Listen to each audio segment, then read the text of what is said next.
Bien, si tout le monde est bien installé, on va commencer. Alors, merci d'être présent. Donc cet après-midi est organisé et proposé par le comité Montreuil-Palestine. Il existe depuis un certain temps à Montreuil. Ça nous a semblé important d'organiser cette demi-journée pour traiter d'un sujet qui nous est cher et qui fait l'actualité très très régulièrement et en particulier en ce moment. On est mobilisé autant que possible pour exprimer de diverses manières notre solidarité active avec la Palestine et le peuple palestinien et organiser une après-midi comme celle-ci avec les personnes présentes ici permet d'avancer pour nous d'une manière ou d'une autre dans la lutte pour l'indépendance, la liberté de la Palestine et pour manifester notre soutien aux Palestiniens. Je vais vous présenter très rapidement le déroulé de l'après-midi et ensuite évidemment nos invités et on commencera ensuite le débat et les discussions. Alors on a prévu pour cet après-midi 2 débats. Le premier qui se met en place sur la situation à Gaza et en Palestine de manière générale après les bombardements meurtriers de cet été, participent et sont invités pour ce débat à ma droite Sari Bandali qui est membre du PYM, P-Y-M, c'est le Palestinian Youth Movement, mouvement des jeunes palestiniens. Il nous dira tout à l'heure ce que c'est ce mouvement. Najma Fares qui est palestinienne, qui habite à Gaza, qui arrive de Gaza. Elle est partie le 4 novembre dernier de Gaza et est arrivée en France il y a 2 jours. Voilà, tu nous diras, Najma, quelle est la situation à Gaza aujourd'hui. Et puis à gauche, Nora Rachmaoui, qui est la chef de cabinet de l'ambassadeur de Palestine en France, qui interviendra évidemment sur ce premier débat sur la situation à Gaza et en Palestine de manière générale. Ce débat est prévu pour se terminer à 16h30. On va essayer de tenir les délais. Sari devra nous quitter un peu avant, à 16h. Il a d'autres obligations. J'espère que Najma pourra rester jusqu'à la fin du débat, même si tu m'as dit tout à l'heure que tu devais également partir vers 16h, 16h30. 16h30, ce serait bien. Sans tarder, et tout de suite, je vous propose que dans un premier temps, Najma s'exprime, Sari ensuite, on conclura cette première série d'interventions avec Nora qui est là. On vous passera la parole pour intervenir, donner votre point de vue, poser des questions que vous souhaitez poser, et puis on reviendra ici à la tribune pour le point de vue et ou les réponses des invités, de nos intervenants, nos intervenantes. Najma, je te passe la parole. D'accord. Alors bonjour tout le monde. Avant de commencer, je remercie Pierre, je remercie tous les organisateurs de cette activité-là. Donc je suis contente d'être parmi vous. C'est vrai, c'était un long trajet à faire et c'était pas facile, mais en fait compte, le fait de ne pas renoncer, ça, c'est quelque chose de bien parce que, comme vous savez, c'est Rafah est fermé, donc heureusement j'ai pu passer par Erez. Donc il y a 2 jours que je suis là. J'aimerais bien parler un petit peu de la situation à Gaza. C'est surtout comment elle était avant et qu'est-ce qu'elle a ajouté la guerre et quelle est la situation actuelle. Je vais essayer de parler un petit peu de l'eau parce que c'est surtout ma spécialité, l'eau, l'environnement. Je vais parler un petit peu des gens à Gaza, le quotidien. Je vais parler de l'eau, les eaux usées et quoi encore, tout ce qui concerne l'environnement. Et voilà, comme vous le savez, Gaza, elle était toujours un théâtre de guerre, d'hostilité, en plus qui vient de s'ajouter au blocus qui a eu lieu depuis le 2007. Donc en mois de juillet, début juillet 2014, il y a eu aussi l'hostilité qui a duré presque de 51 jours. Donc vraiment, ça a été la plus excessive, intensive par rapport à Gazaoui. C'est la première fois qu'on a vécu, par rapport à moi, c'était la première fois que j'ai eu une guerre comme ça. c'était dur. Donc, déjà, il y avait 1,8 million des Palestiniens qui n'ont pas arrangé déjà les dégâts des guerres qui ont eu le 2008, 2009 et 2012, alors qu'il venait la guerre de 2014.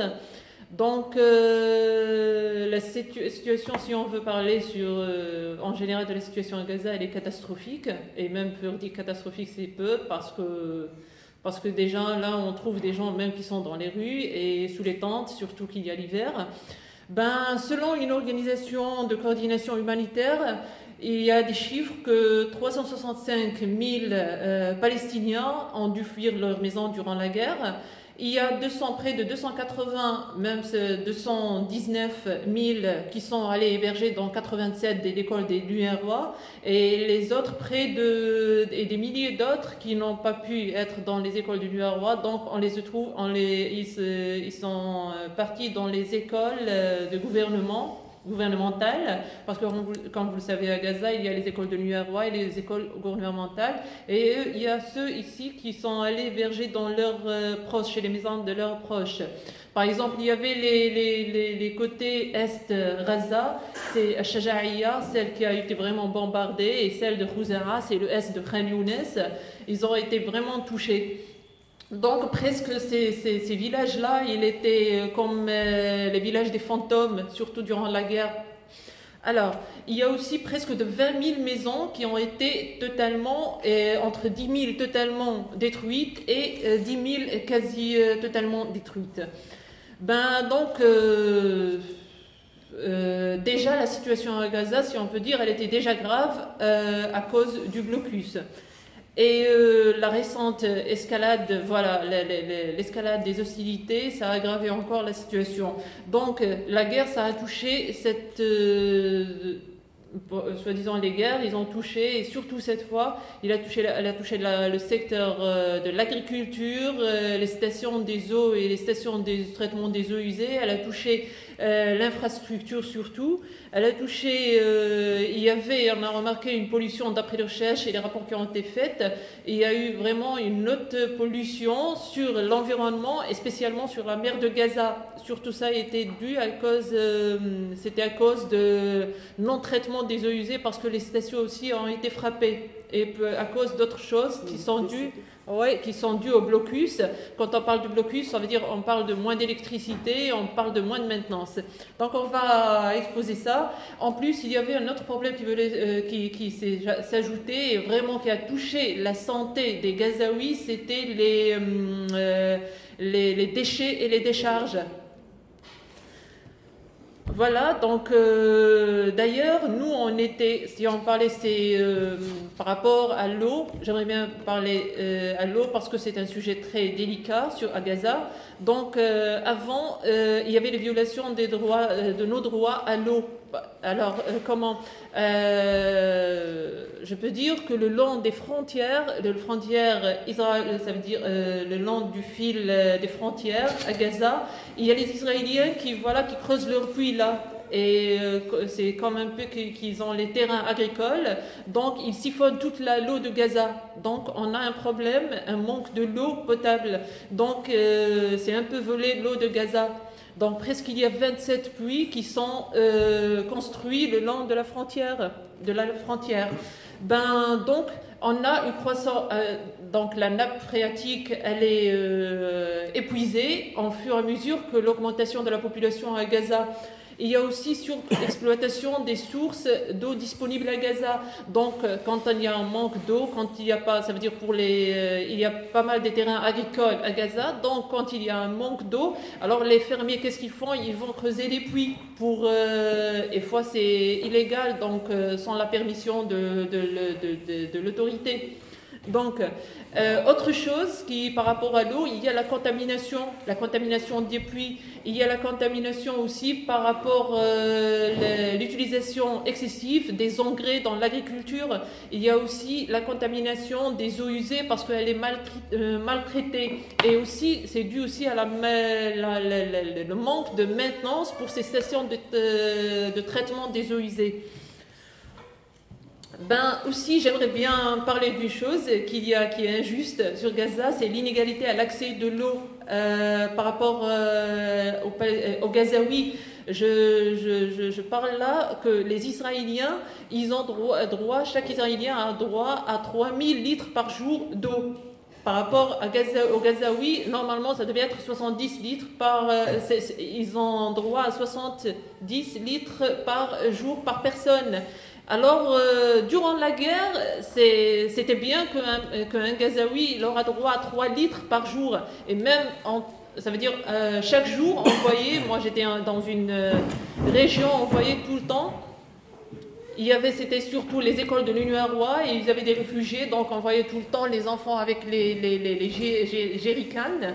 C'est tout le temps à la recherche de l'accès de l'eau. Donc ça affectait directement la santé. Donc on y avait pas mal enregistré des maladies, surtout dermatologiques, c'est ça. Donc parce que moi j'ai eu l'occasion de voir et de visiter tout le temps pour présenter de l'aide aux hébergés là dans les écoles.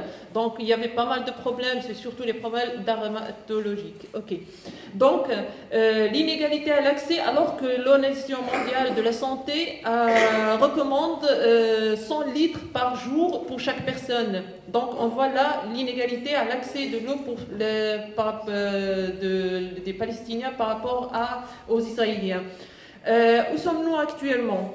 On est à une catastrophe humanitaire, écologique aussi, à grande échelle. Alors, ça est dû à la détérioration de la santé des habitants de Gaza.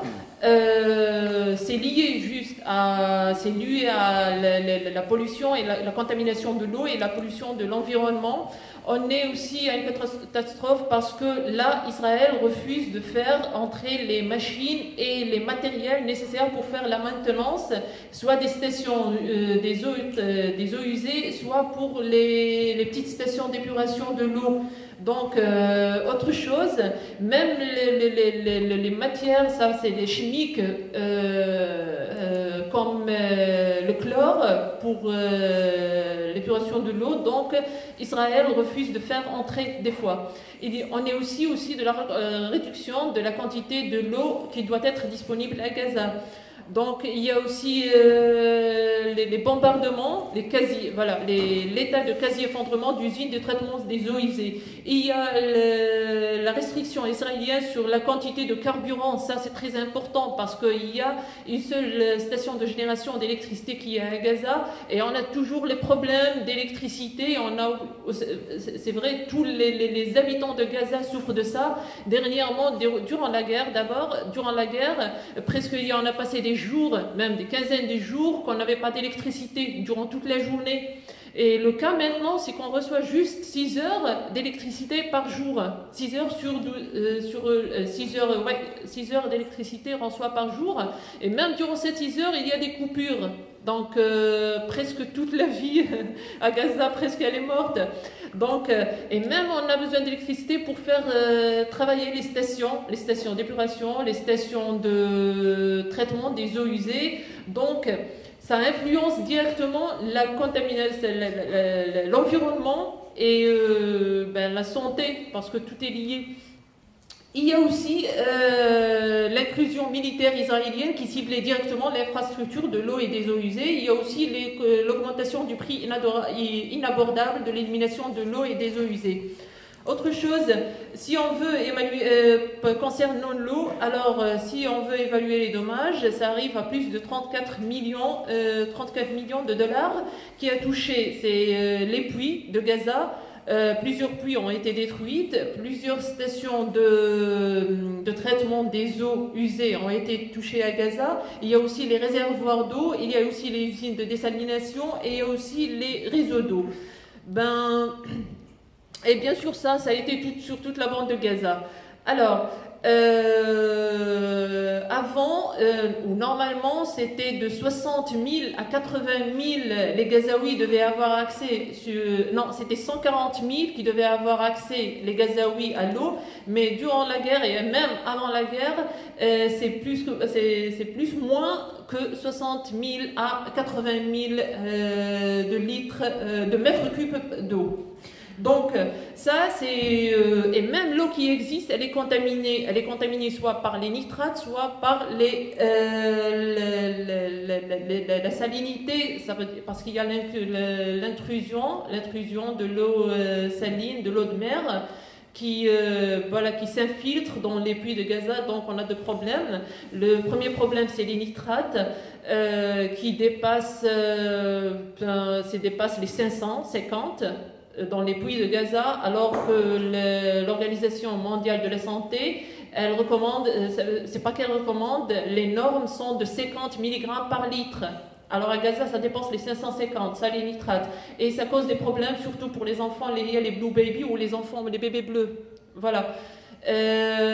Autre chose, pour la salinité, le pourcentage, le taux de chlorure, il dépasse les 2250 dans les puits de Gaza, alors que le norme conseillée, recommandée par l'OMS, c'est 250. Donc on voit la différence, elle est très claire. Donc si on peut parler de l'eau potable disponible pour les Gazaouis, on arrive à de 5 à 6% qui est potable et elle est bien à boire. Pour résumer, concernant l'eau, on dit que les sources de l'eau souterraine sont de pire en pire en termes de qualité et de quantité. Voilà. Et si on parle, la répartition, j'aimerais bien parler des répartitions des dommages qui ont subi le secteur d'agricole. Il y a près de 43,2 sur il y a la production des plantes, il y a 2,2 de production animale qui a été touchée.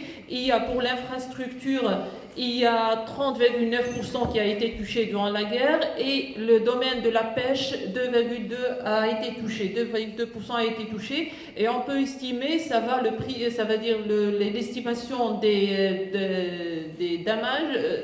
dommages, des dégâts, ça peut aller, concernant l'agriculture, ça peut aller à 450 millions de dollars. Pour le traitement des eaux usées, ça a touché directement l'infrastructure concernant les eaux usées a été vraiment frappée durant la bordure protectrice. Donc les stations ne fonctionnaient plus. Près de 60 à 80 000 mètres cubes ont été directement évacués à la mer de Gaza. Et la plupart de cette eau, elle n'était pas traitée. Avant, il y avait, avec le peu d'électricité, on faisait fonctionner les stations de traitement des eaux usées et on arrivait à faire un traitement secondaire. Mais tout le temps, ça veut dire qu'il y avait l'évacuation à la mer, à la plage de Gaza. Maintenant, ça a augmenté presque 2 fois. Donc, ça a augmenté 2 fois. Donc les eaux usées non traitées, il a été évacué directement sur Gaza. Et on est arrivé presque à 70% de pollution de plage après la guerre. Avant la guerre, elle était polluée, la plage de Gaza, elle était polluée de 30 à 40%. Maintenant, à la guerre, on est arrivé à une pollution de 70%. Donc l'eau, elle était contaminée, ça veut dire, et même pour le secteur de pêche, parce qu'il y avait le port, il y avait aussi des canaux, on dit des canaux, des canaux qui étaient trop proches des ports. Aussi, il y a une autre chose, c'est les fosses septiques à Gaza, ça existe jusqu'à maintenant, donc surtout le Est de Khan Younes. Les gens ne disposent pas d'un réseau des eaux usées, donc ils utilisent, ils creusent les puits, les fosses septiques.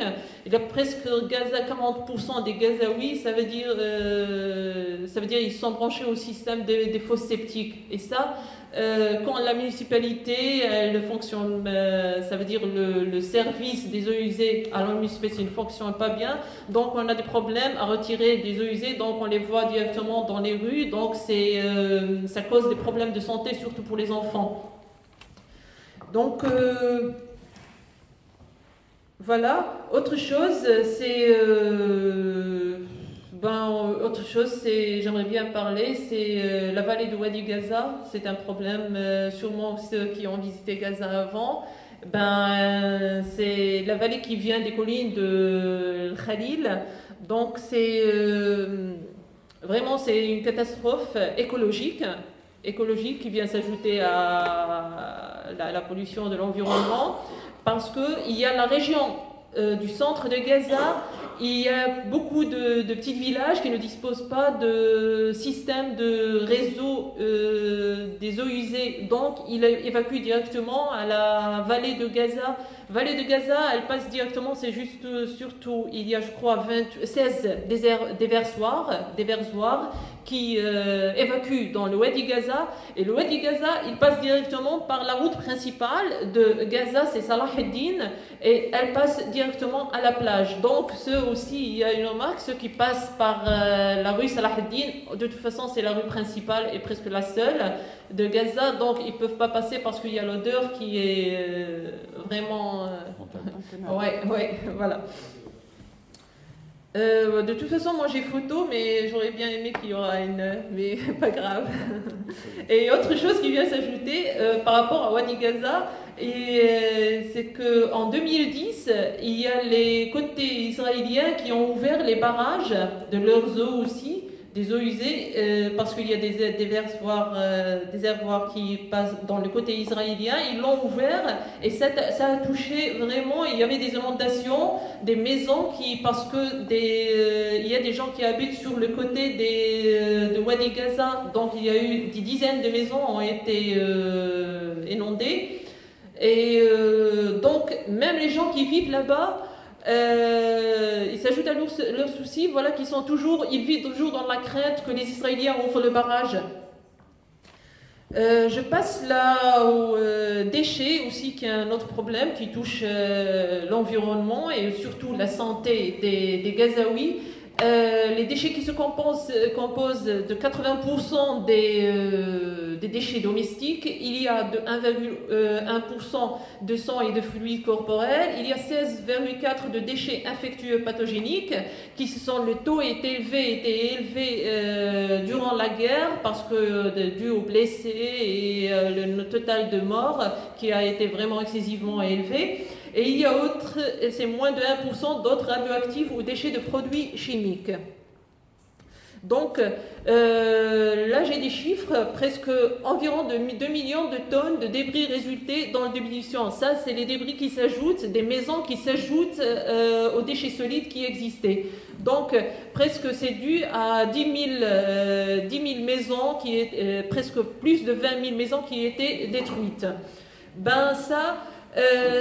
C'est une quantité qui est double par rapport à la guerre qui a eu lieu en 2009.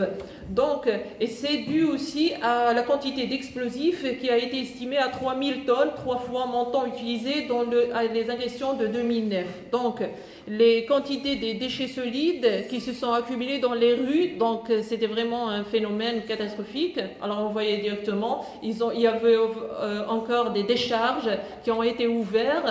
Pas loin des agglomérations, donc ça causait vraiment un problème, surtout pour la santé. Donc ça a accumulé surtout après la guerre qui a duré, parce qu'elle a duré 51 jours. Donc parce que surtout on avait du mal à se débarrasser, parce qu'il y avait aussi durant la guerre restrictions sur le transport. Donc il n'y avait pas facilement, ça veut dire, le transport de ces déchets. Donc presque le transport était mort sur Gaza durant la guerre. 3 minutes. D'accord. D'accord. Aussi c'était dû au manque de contrôle, et donc vraiment c'est l'écologie en général a été touchée, et la santé, et on le voyait clairement, parce que moi comme je vous ai dit, j'ai travaillé un petit peu avec les écoles, donc j'ai vu un petit peu, j'ai une idée sur la situation.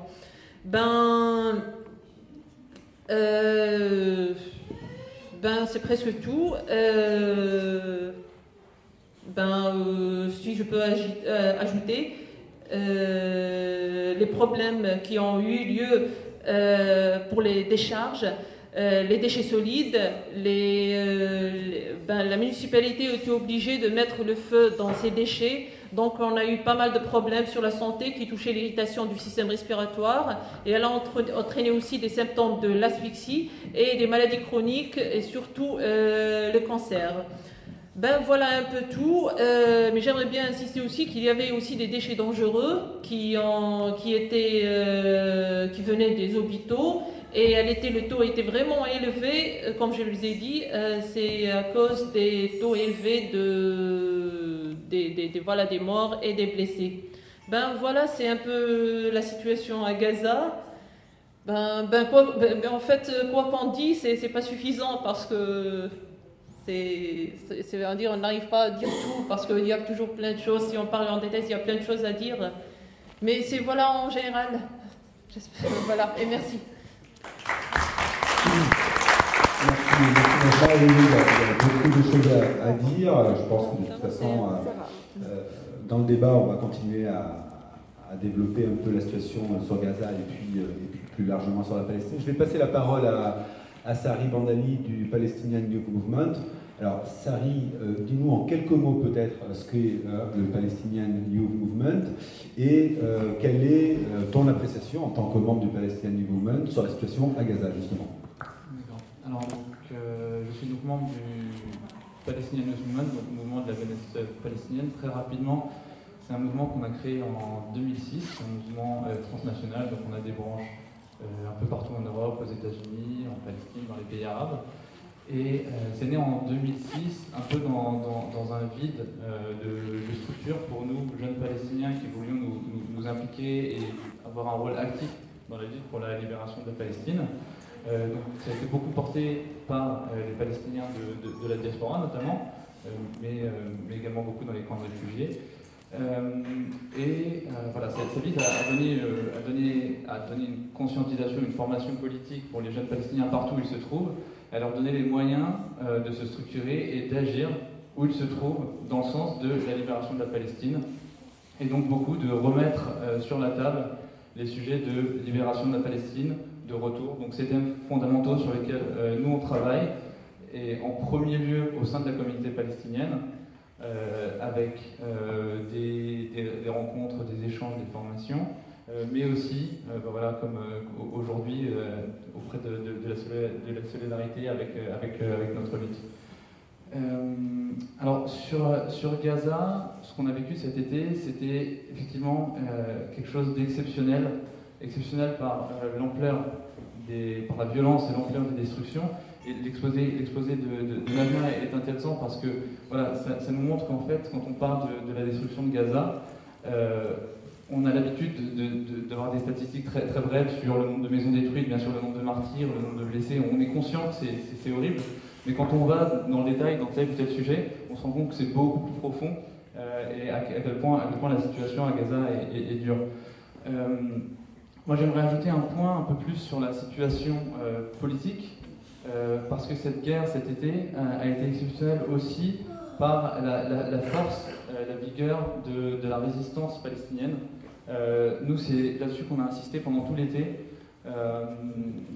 Le peuple palestinien a été uni autour de sa résistance pendant tout l'été. Pour nous, Palestiniens, c'est en soi une victoire. C'est en soi une victoire de réussir à être unis comme ça et à porter un message de libération. C'est pour nous un premier pas vers la libération de la Palestine, le fait de se retrouver unis comme ça. L'unité palestinienne, on sait très bien à quel point c'est un sujet fondamental. On sait tous les obstacles qui sont dressés volontairement contre cette unité. Et ce qu'on a vu cet été, c'est toutes les factions palestiniennes, tout le peuple palestinien uni aussi bien dans les rues, sur les champs de bataille, que diplomatiquement pendant les négociations en Égypte, autour de la résistance palestinienne. Et ça, c'est un enjeu fondamental. La situation aujourd'hui à Gaza, c'est pas amélioré pendant la guerre. Et là où, pendant cette agression sioniste sur Gaza, malgré la catastrophe que ça a pu être, il y avait quand même un moral des Palestiniens qui était disons un état d'esprit, un état d'esprit de lutte, un moral qui portait les Palestiniens. Aujourd'hui, c'est plus dur parce que l'hiver approche, parce que la situation ne s'est pas améliorée. On commence à entrer dans une forme de lassitude. Et là où on ne peut pas évoquer tout ça sans entrer dans le champ du politique, c'est que la reconstruction de Gaza, qui est fondamentale, dépend directement du rapport de force de la résistance palestinienne et de l'occupant et de toutes les forces qui sont autour. La reconstruction aujourd'hui dépend du rapport de force qui va pouvoir être imposé. Aujourd'hui, les accords sur lesquels se sont arrêtées les agressions de cet été, tout le monde unanimement s'accorde pour dire que c'est de la mascarade.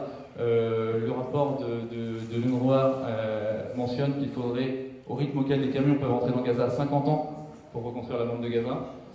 Les barrières qui sont mises à la reconstruction sont intenables. Là, on est dans l'attente de la poursuite des négociations sur la façon dont le blocus va pouvoir être allégé.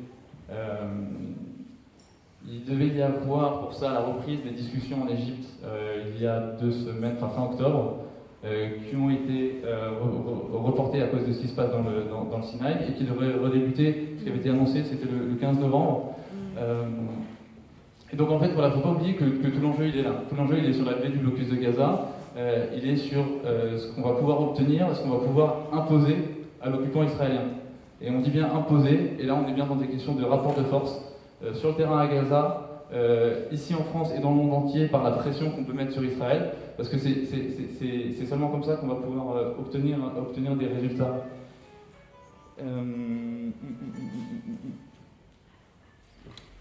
Je ne sais pas si je vais en dire plus tout de suite.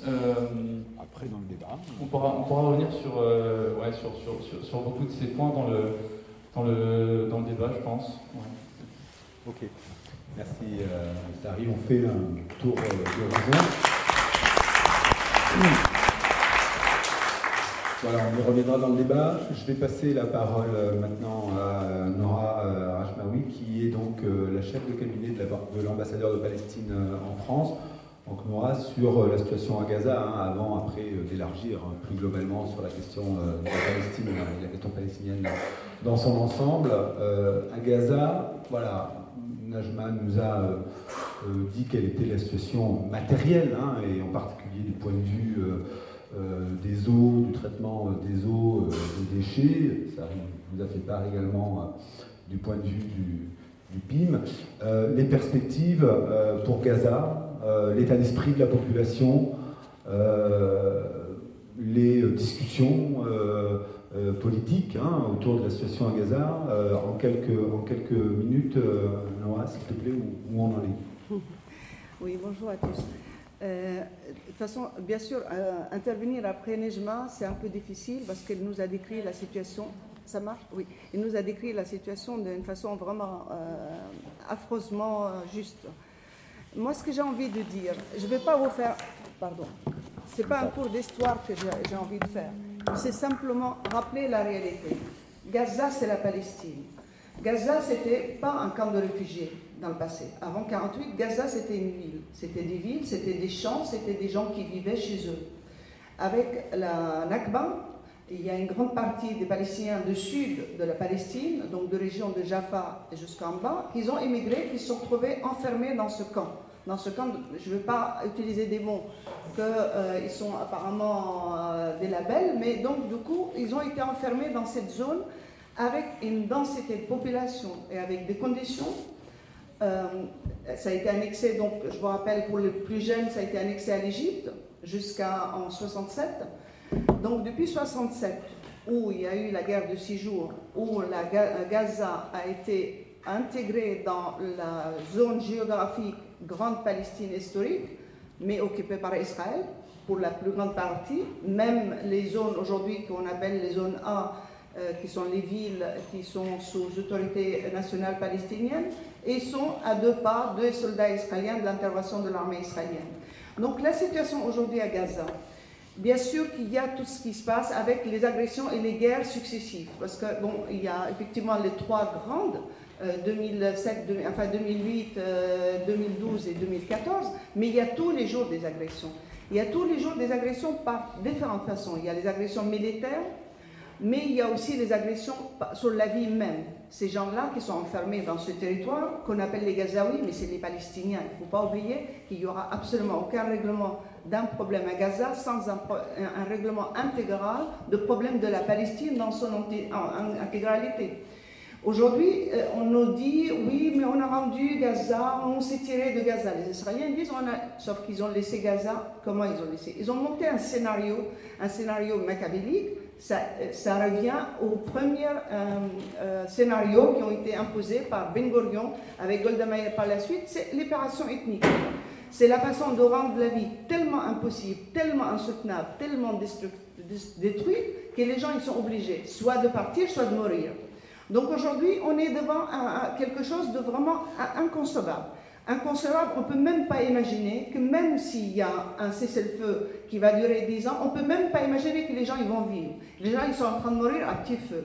Ils sont condamnés à mort d'une façon ou d'une autre. Je suis désolée, Nejma, de dire ça.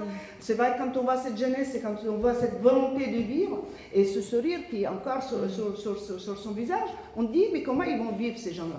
Aujourd'hui, qu'est-ce qu'on peut faire pour ces gens-là? C'est pas ce qu'on peut faire pour ces gens-là, qu'est-ce qu'on peut faire pour nous ici, pour que ces gens-là puissent sortir de ce qui se passe aujourd'hui. Parce qu'on est les premiers concernés. Aujourd'hui, quand on dit les plans de restriction de Gaza, les donataires qui vont se réunir à droite et à gauche et qui vont donner quelques millions qui vont être détruits le lendemain, ça c'est de la mascarade. Comme il dit notre ambassadeur, ça c'est le scénario hollywoodien pour dire, voilà, mais on essaye de faire des choses, mais on ne peut pas faire quelque chose. Pourquoi? Parce que c'est des barbus, parce que c'est des intégristes, parce que la question c'est une guerre de religion, comme il l'a dit Meir Habib à la télévision il y a 2 jours dans un débat avec Majed Bamia. Il dit que de toute façon avec ces gens-là, c'est une question de civilisation, c'est une question de religion. Ils ont transformé le problème humain d'occupation, de colonialisme en problème tout simplement de religion. Moi je m'en fous de la religion. Chacun a sa religion, ça c'est une question individuelle. Nous on est en France et donc je m'adresse à des Français, ou à des gens qui vivent en tout cas en France et qui comprennent qu'est-ce que ça veut dire la séparation de l'État et de la religion. Ça c'est 2 choses différentes. Aujourd'hui Israël utilise tous les moyens, que ce soit les moyens diplomatiques, que ce soit les moyens humains, les moyens militaires, les moyens de pression, pour continuer à dire que c'est un problème de religion.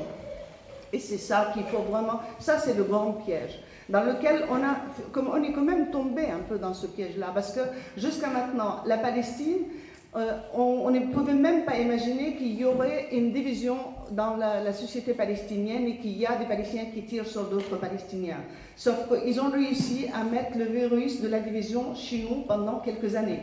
Aujourd'hui, on est en train de sortir de ça. J'espère qu'on est pratiquement sorti, malgré qu'effectivement à chaque fois ils essayent, parce que c'est la seule façon de diviser notre peuple et de diviser notre lutte et de dire que c'est aux yeux des autres. Vous voyez, eux-mêmes, ils ne s'entendent pas. C'est comme quand on nous dit des fois, ah oui, mais c'est une guerre, c'est entre eux, ils se bagarrent entre eux. Non, on ne se bagarre pas entre nous.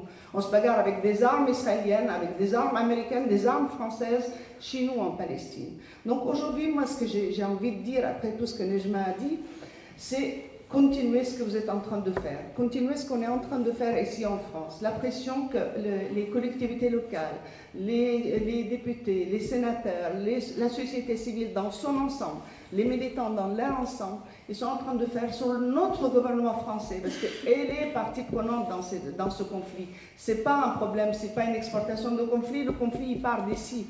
C'est un conflit entre les Palestiniens et l'ensemble du monde entier. L'ensemble de forces de système occidental, que ce soit les Français, les Anglais. Aujourd'hui, il y a la Suède qui a commencé à rompre ce blocus contre la reconnaissance de notre peuple. J'espère que notre lutte, et je suis sûre qu'ici en France, on va y arriver très bientôt, j'espère, à une reconnaissance de la France, de la Palestine, et c'est en faisant ce genre de choses qu'on peut sortir de conflits et de cet enfermement et ce massacre de peuples à petit feu. On peut l'appeler comme on veut, il y a 2 millions de personnes qui sont en train de mourir aux yeux du monde entier. Et on le voit à la télévision de temps en temps, on le voit que quand il y a malheureusement une mort de l'autre côté, du côté israélien. Là, dans ces cas-là, on voit... Absolument, absolument, absolument. Absolument. Et tout ce qui se fait tous les jours, ça, personne n'en parle. Et c'est effectivement, c'est quelque chose que j'essaie, qu'on est en train de se battre. Ici en France, que vous êtes en train de faire beaucoup de choses, des choses merveilleuses, mais il faut qu'on continue. Parce que la France, de toute façon, il faut qu'elle soit un partie prenante. C'est pour le bien du gouvernement français, pour le bien de la France, le peuple de France, parce que c'est la Méditerranée, on est tous concernés. Les médias, ils cachent tout. Les médias, ils cachent, mais il y a même... C'est vrai que les médias, ils cachent, mais c'est aussi... Parce que de toute façon, la vérité, elle peut... Comme ils disent tous les médias, quand on discute avec eux, à partir du moment où il n'y a pas de sang, on ne peut pas montrer les choses. Parce que c'est les chiens écrasés. C'est simplement les chiens écrasés. Quand il y a des chiens écrasés, ils en parlent. Mais quand il y a la vie qui est en train d'être détruite, même pas à petit feu, mais vraiment un grand feu, voilà. Donc du coup, moi j'ai juste envie de dire que vraiment, on a une grande responsabilité, tous autant qu'on est, dans ce qui se passe aujourd'hui en Palestine et surtout dans la bande de Gaza.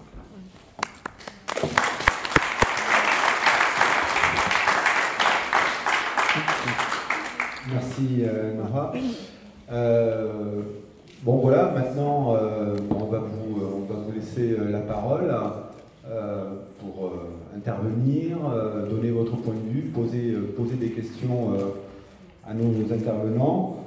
Il est à peu près 3h30, donc je rappelle que Sari est là jusqu'à 16h, Najma, on va voir jusqu'à quelle heure tu peux rester. Voilà, la parole est à celle ou à celui qui veut la prendre.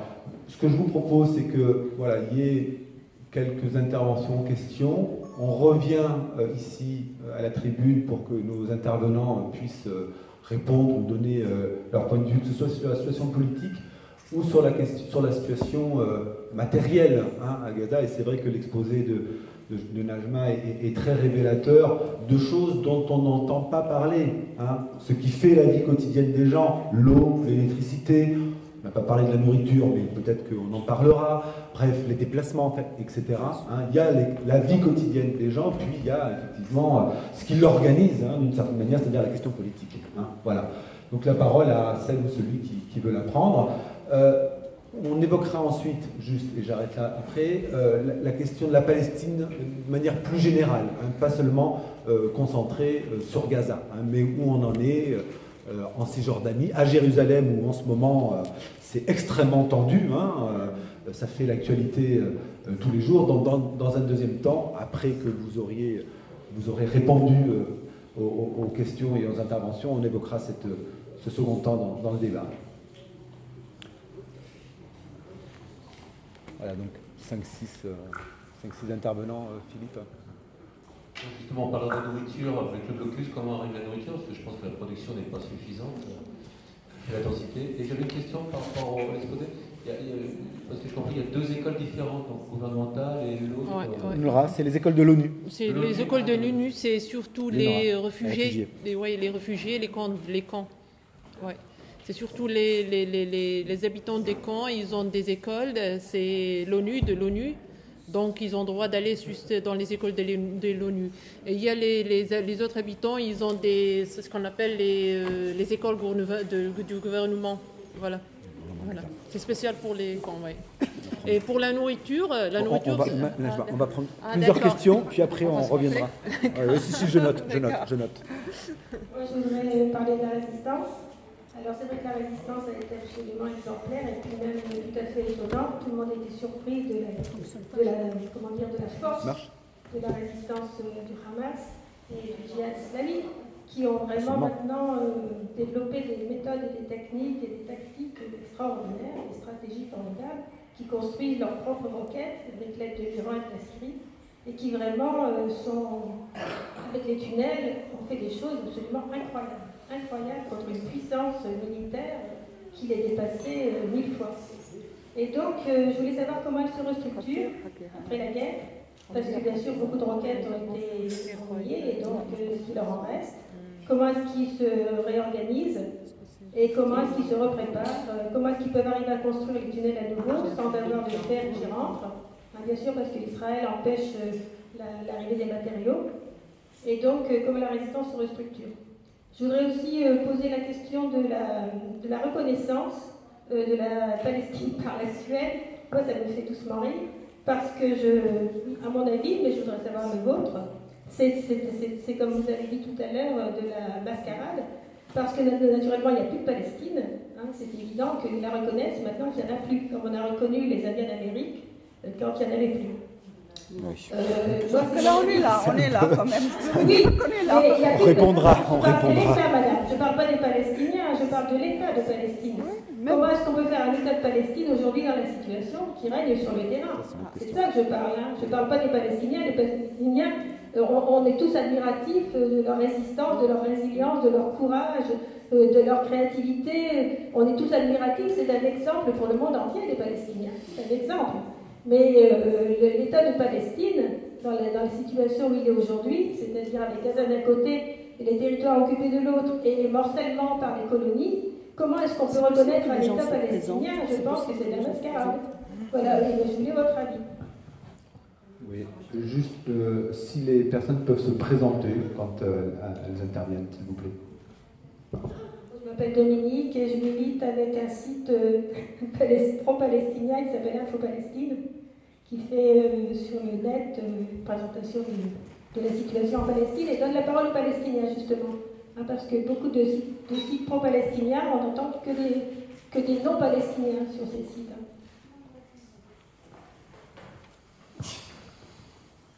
Bonjour, je suis Malika du comité Montreuil-Palestine.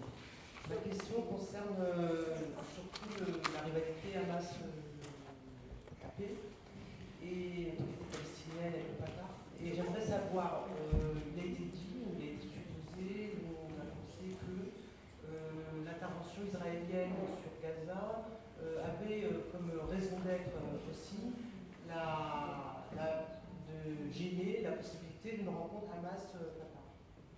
C'est-à-dire que c'était un moment clé où il commençait à y avoir des négociations entre les deux parties. Donc j'aimerais savoir où en est aujourd'hui justement les négociations entre ces deux parties. Est-ce qu'il y a dans l'avenir une possibilité justement de convergence ou pas? Parce qu'il me semble que la seule possibilité pour la Palestine serait une réconciliation nationale. Que c'est un grand empêchement aujourd'hui pour permettre d'unifier les deux.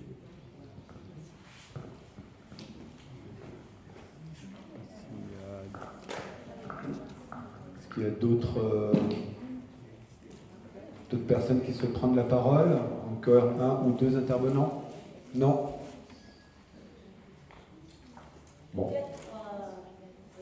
voudrais intervenir pour Zia de Montreuil-Palestine. Ce serait intéressant peut-être de nous parler du blocus, où on en est avec le blocus, parce que quand même toute cette agression a été justifiée, par les roquettes, mais en même temps par la volonté des Gazaouis à lever le blocus qui pèse sur eux, comme disait Noara, que les agressions contre Gaza, ce n'est pas 2008, 2012, c'est au quotidien. Donc il y avait un blocus qui a enserré, qui a asphyxié Gaza. Et aujourd'hui, après cette lutte, qu'en est-il? Est-ce que ça c'est un peu comment vous le vivez? Comment t'es arrivé, toi, Nejma? Comment t'es arrivé? Tu nous as dit que c'est arrivé par voilà. Peut-être que c'est bien aussi de décrire cette situation aujourd'hui. D'accord, bon. Donc, Najma, tu es sollicité, je vais te redonner la parole. Donc, sur la question voilà, du blocus, il y a peut-être encore une question? Alors, allez. Bonjour, Latifa du Montreuil-Palestine. Question s'adresse surtout à Noara. Bonjour. Moi, je me pose la question, comment ça se fait que l'autorité palestinienne a mis du temps? Je ne sais pas si elle a adhéré à la Cour pénale internationale. Est-ce qu'elle a signé cette fameuse charte qui permet à la Cour pénale internationale de pouvoir un jour sanctionner Israël pour crime de guerre? Une question importante, en effet. Donc, bon, voilà. Najma, donc sur voilà, le blocus, la nourriture, voilà, peut-être la santé, l'accès à la santé. On sait que des hôpitaux ont été bombardés cet été à Gaza. Voilà, si tu peux nous en dire un petit peu plus, et puis peut-être commencer par effectivement les conditions que tu as vécues pour sortir de Gaza. Ouais. D'accord. Ben, je commencerai un peu par le blocus. C'est vrai, ça a été un peu, on le touchait vraiment, c'était un peu avant, mais c'était surtout en juillet 2007.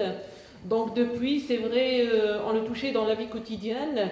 C'était surtout les manques des choses nécessaires. Surtout, moi, c'était un peu le domaine de l'environnement, ça veut dire le manque des maintenances au niveau des stations. Donc, on n'arrivait pas à faire entrer les matériaux. Donc, au problème de l'électricité, parce qu'on n'arrivait pas à faire entrer le fioul. C'est pour ça, donc, toute Gaza n'a pas accès à l'électricité durant toute la journée. Donc, on le touchait aussi, c'est clairement pour le voyage de Gaza, sortir de Gaza. Donc, on avait toujours des problèmes, c'est pas pour tout le monde, l'accès pour passer par Erez. Donc, c'était presque tout le temps fermé, c'était surtout pour les cas d'urgence, très urgentes, surtout les malades ou les graves cas en plus. Et par rapport à Rafah, donc c'était très très dur et très difficile, surtout après qu'ils ont découvert les tunnels, donc ça a vraiment aggravé la situation. Donc on le vit tout le temps, on le sent, le blocus. Vraiment, j'ai senti ça surtout moi quand je suis sortie. Je le sentais, mais surtout, vraiment, j'avais les larmes aux yeux quand j'arrivais à sortir de Erez. Vraiment, j'ai senti, ça veut dire la prison où on vivait. C'est vrai, j'ai senti, c'est fermé partout. Erez qui est la sortie de Gaza vers le nord, vers Israël. Voilà, vers le nord. Vraiment, j'avais les larmes aux yeux. J'ai dit, regarde les gens, comment ils vivent ici, comment nous, en vivant, comment vraiment on était dans une prison. Et on peut dire, ça veut dire qu'on était de temps à autre, on a la peur. Tu sais, moi, je viens d'arriver de Gaza, mais les gens parlent, ils ont peur, les gens là-bas sont tendus, ils attendent, ils parlent d'une autre guerre. Donc il y a toujours les tensions, il y a toujours la peur, c'est surtout là qu'on n'arrive pas à faire rentrer les matériaux. On parle de reconstruction de Gaza, mais au fait, on voit pas ça sur terrain, rien n'est ça sur terrain. Les gens, ils ont des tentes, surtout à l'hiver, donc je sais pas comment ils vont se débrouiller. Il y a des gens jusqu'à maintenant, normalement c'est la période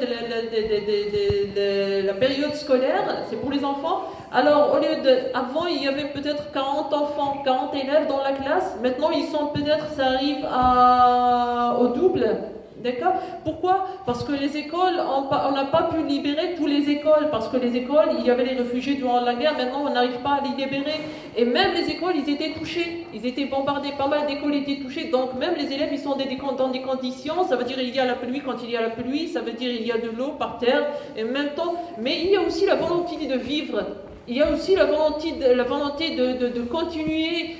Tu trouveras, par exemple, les Gazaouis tout le temps, pas tout le temps, mais souriants. Ça veut dire, c'est pas qu'ils n'acceptent pas la vie, mais ils s'adaptent. Mais je crois que ils ont mal, ils ont vraiment mal. Surtout qu'il n'y a pas, ça veut dire Israël a fait ce qu'elle veut, surtout dans la période de la guerre. Personne ne bougeait, c'est vrai, il y a eu des manifestations dans pas mal de pays, mais en fait, rien n'était concret. Ça veut dire on ne touchait rien sur terrain. Voilà. Pour mon voyage, c'était vraiment difficile parce que je vais raconter un petit peu l'histoire. C'est avant de sortir, normalement j'avais une invitation de la FPS pour assister à un colloque. Avant de sortir, la veille, il y a eu d'explosion de Sinaï. Alors moi j'envisageais sortir un peu comment dire, il faut toujours mettre en considération s'il y aura des problèmes. Donc je voulais profiter, sortir un peu 3 jours, 4 jours avant le départ de mon avion. Donc, mais la veille il y a eu l'explosion, donc je croyais que c'était annulé. J'ai eu aussi le soutien de la FPS, ils ont insisté. Moi, j'ai pas renoncé, j'ai fait la demande pour passer via RS. J'ai eu l'accord et le jour où j'ai eu l'accord, il y avait aussi des tours des roquettes, donc RS était fermé. Mais le jour où j'ai eu l'accord pour passer, donc c'était ouvert et j'ai eu le téléphone le matin, voilà, tu pourras passer. J'ai passé, j'étais à Ramallah, le lendemain, j'ai su qu'il fallait avoir une autorisation du côté jordanien, parce que là je passe par le bridge de Nelbi, oui. Donc il fallait l'autorisation. Je suis passée à l'ambassade des Jordaniens. Ils m'ont dit voilà, on ne donne pas l'autorisation, on ne donne pas le laisser passer. Il faut 10 jours, il faut faire la demande. Donc c'était compliqué aussi. Mais j'ai réussi, j'ai insisté, j'ai pas renoncé. Alors j'ai eu une autorisation, une coordination. Même chose. Mais en fait, compte, c'était pas si facile aussi dans le checkpoint pour les Israéliens, même pour les Jordaniens. C'était un peu, c'est jouer sur les nerfs des Palestiniens, c'est un peu partout, même du côté égyptien, toujours on a du mal à passer, toujours, même les gens qui viennent pour passer à Gaza, ils ont toujours eu mal, ils passent même plus d'une journée des fois à attendre, donc c'est... Et ça se voit clair qu'on n'avance pas, même quand il y a la conciliation, même qu'ils ont trouvé comme quoi il y aura des solutions, mais en fait, rien n'a changé à Gaza. Pour la nourriture, voilà, je vais parler surtout pendant la guerre. Je vous dis pas, c'est vrai, il y a des usines, il y avait des usines qui faisaient de la production concernant la nourriture, mais le cas était difficile parce que le manque de matériaux, normalement ça passe par s'il y a des passages qui viennent du côté israélien et aussi le Rafah. Avant, ils se débrouillaient, la plupart de l'alimentation, ça passait par les tunnels parce que Rafah c'était difficile pour faire passer la marchandise, donc ils passaient par les tunnels. On a vécu une période, c'est vrai que c'était un peu riche pour les Gazaouis, on arrivait à avoir tout, mais c'est des produits égyptiens. Mais après, on a commencé à détruire les tunnels. Et puis après, il y avait la guerre. Durant la guerre, c'était surtout les aides humanitaires dépassaient de temps en temps. Donc, la nourriture, je peux dire, voilà, il y avait la malnutrition. On a vécu ça avec les mamans, avec les enfants. Donc, la plupart, ils se débrouillaient avec les moindres des choses. C'était dur. Donc, ça dépendait surtout des aides humanitaires. Voilà, merci. Merci Anna. Alors, Sari ou Nora, je ne sais pas qui souhaite intervenir. Juste, il y a eu des questions. D'accord. Donc des questions sur la reconnaissance ou la demande d'adhésion, plus précisément, à la Cour pénale internationale par l'autorité palestinienne, la rivalité Fatah-Hamas et le processus de réconciliation nationale, où on en est. Avant tout, je voudrais effectivement dire que le peuple palestinien, depuis l'occupation en 1948, il résiste. Il résiste par différentes façons. Il essaye de tenir le coup et il tient le coup jusqu'aujourd'hui. Il y a toujours la résistance palestinienne, que ce soit à l'intérieur ou à l'extérieur de la Palestine, que ce soit les réfugiés qui sont tout autour des pays arabes, qui sont autour de la Palestine, à quelques mètres, ou ici en France, comme l'a montré Sari et tous les jeunes qui sont à travers le monde. Donc notre résistance n'a pas affaibli. La Palestine n'existe pas, si bien sûr qu'elle existe, elle existera. L'Algérie, il était quand même l'Algérie française, l'Afrique du Sud. Donc il y a des cas dans l'histoire où effectivement, même colonisés à fond, ils peuvent se retirer. Ça c'est une question à partir du moment où il y a une volonté internationale. Il y a eu une volonté internationale de créer Israël en 1948 sur la terre de la Palestine. Ils ont créé Israël. Aujourd'hui, si la communauté internationale décide de reconnaître la Palestine un État viable dans les frontières de 67 avec Jérusalem-Est comme capitale, ça sera. Et les colonies dégageront.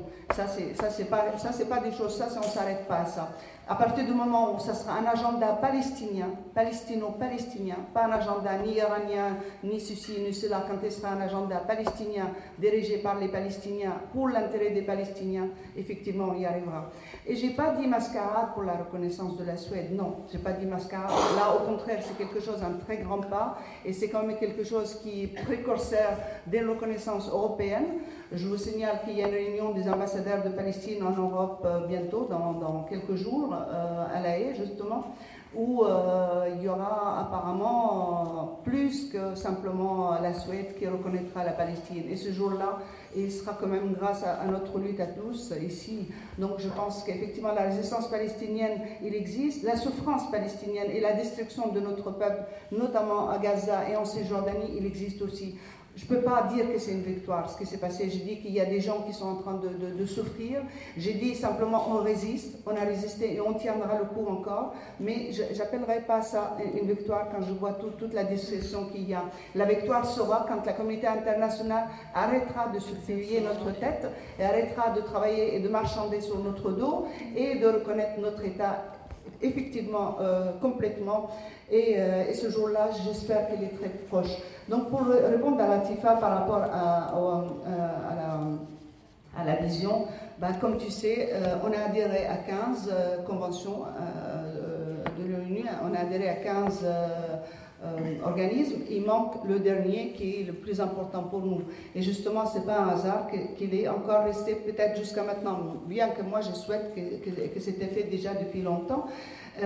On n'a pas du tout, il y a eu une polémique cet été en disant que la Palestine, elle a refusé ou elle a retiré. Non, c'est pas vrai. Il y a simplement qu'on a notre agenda personnel à nous et ça fait partie justement des négociations pour la reconnaissance, entre autres, et les pressions occidentales sur nous. Et justement, si on monte plus notre pression, nous, sur nos gouvernements ici en Europe et en France, pour qu'ils nous foutent la paix et pour qu'effectivement ils condamnent les criminels de guerre dès aujourd'hui, effectivement, ben, ça ne sera pas un obstacle. Mais ça fait partie de l'agenda palestinien. Mais je t'assure qu'on n'a pas abandonné et on ne laissera pas du tout tomber. Et ça sera très bientôt. Maintenant, la réconciliation palestino-palestinienne, depuis le mois d'octobre, oui, depuis le mois d'octobre, il y a un gouvernement transitoire pour gérer les affaires jusqu'aux élections. Et le problème, c'est qu'à chaque fois, et comme tu l'as dit, Pierre, là, les derniers événements à Jérusalem, c'est quand même pas un hasard. C'est quand même pas un hasard qu'à chaque fois où il y a un approchement, parce qu'on avait dit que c'était au mois de novembre qu'il allait y avoir les élections en Palestine, donc c'est pas un hasard qu'il y a une augmentation de la répression et de la tension, justement pour reculer ça, parce qu'ils le savent très bien, on le sait tous, que c'est la seule façon pour nous de gagner sur le terrain, c'est l'unité nationale, l'unité de toutes les factions palestiniennes. Que ce soit, comme tu as dit Dominique, que ce soit Hamas ou les autres, mais sur un agenda commun, c'est un agenda palestinien, palestino-palestinien. Et ce jour-là, j'espère qu'il n'est pas trop loin, parce que pour l'instant, on tient, malgré qu'il y a effectivement quelques actions par-ci, par-là, pour essayer de raviver la guerre fratricide, mais on tiendra le coup. Merci. Voilà. Il y avait également quelques observations, questions sur la résistance palestinienne. Tu évoquais tout à l'heure l'unité de la résistance palestinienne à Gaza durant les bombardements.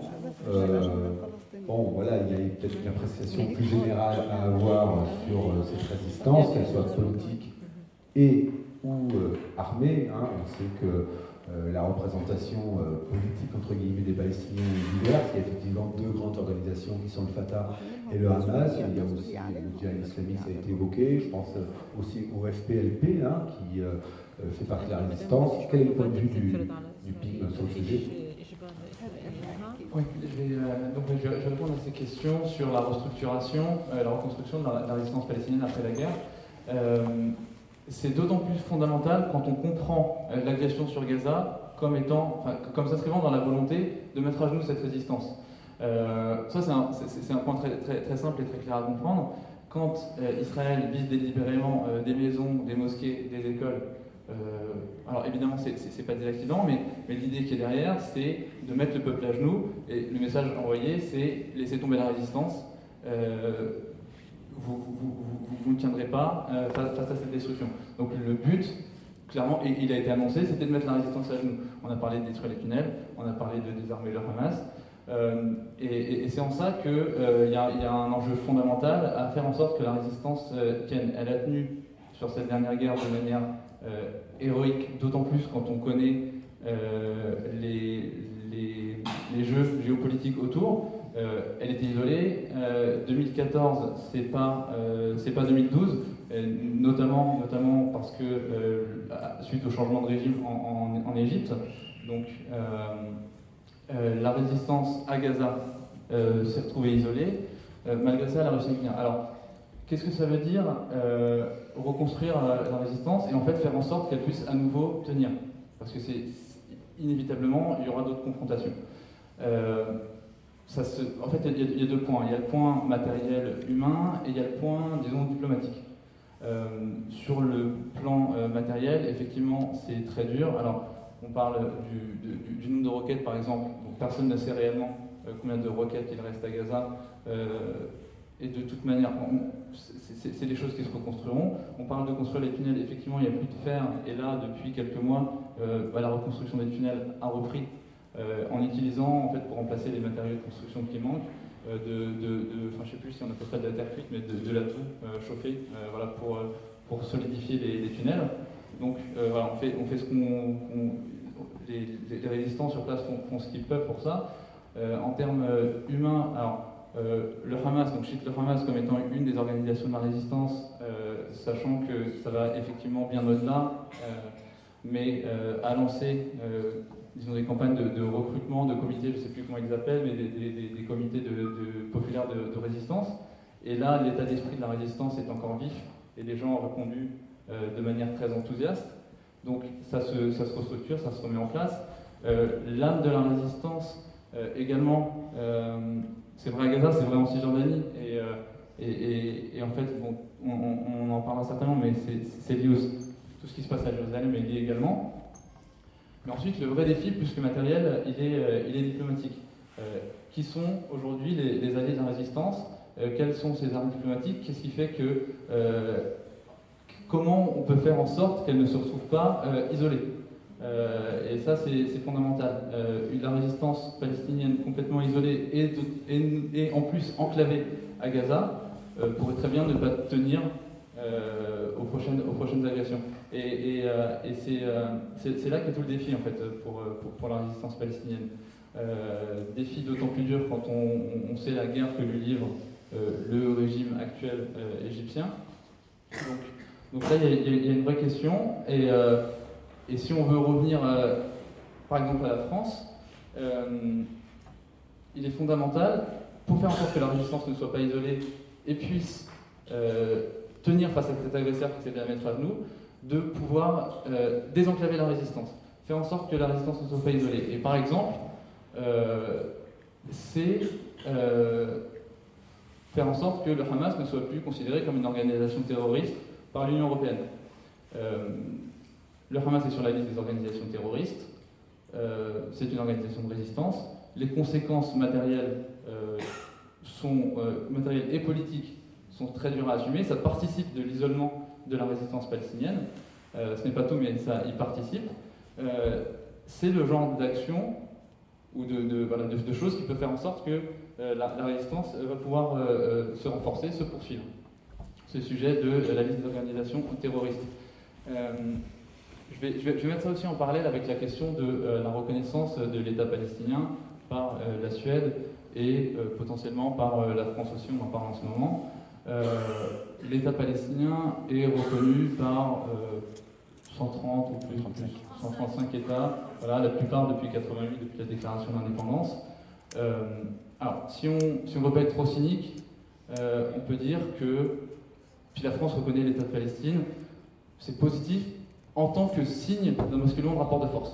Voilà, moi je m'arrêterai là. C'est positif dans ce sens-là, mais ça ne constitue pas, pour nous, et là je parle au nom du POIM, un objectif en soi. En fait, on est sorti de ce leurre qui était celui de l'État. Un État en soi, ça peut vouloir tout et rien dire. Tout dépend de ce qu'on met derrière. Et là-dessus, je pense qu'on est d'accord. Et c'est pour ça que finalement, disons, ce combat pour la reconnaissance de l'État, en soi, voilà, il peut participer d'un basculement global des rapports de force, et parce qu'il se construit, comment il se construit très localement en fait, et voilà des comités comme Montreuil-Palestine qui vont pousser très localement dans certaines directions, ça peut avoir des répercussions au niveau local puis national, etc. Et comme ça on participe à un changement de rapport de force, mais en soi ce n'est pas un objectif.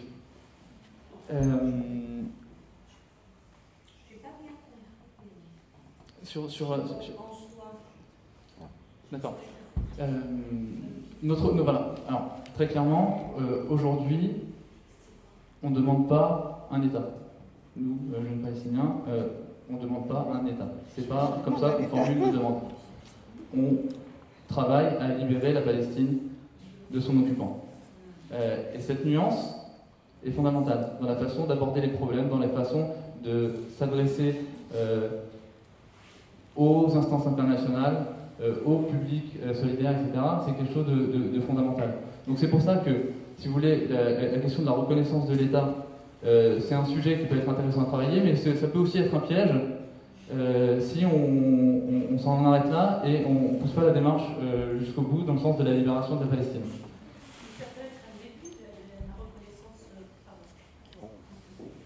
On va laisser Sari finir et puis... Ouais, je vais finir en plus parce que je suis vraiment désolé, j'aurais aimé continuer mais je vais devoir y aller. Juste peut-être un mot juste sur l'union nationale. Alors donc, effectivement il y a un gouvernement, on ne peut pas encore parler réellement d'unité nationale qui a été mis en place en octobre, on ne peut pas vraiment parler d'unité nationale parce que ce gouvernement se veut apolitique. De transition. Voilà, de transition, exactement. En gros son mandat est double. Coordonner la reconstruction de Gaza et préparer les élections, les prochaines élections. Donc voilà où on en est. Il n'y a pas beaucoup de doute sur le fait que cette démarche-là, qui est positive, ait été un des facteurs motivant l'intervention israélienne à Gaza. C'est évident. Aujourd'hui, en fait, voilà, toute la question, elle est de savoir comment ça va se poursuivre et sur quelle ligne est-ce qu'on va créer une unité palestinienne. Voilà.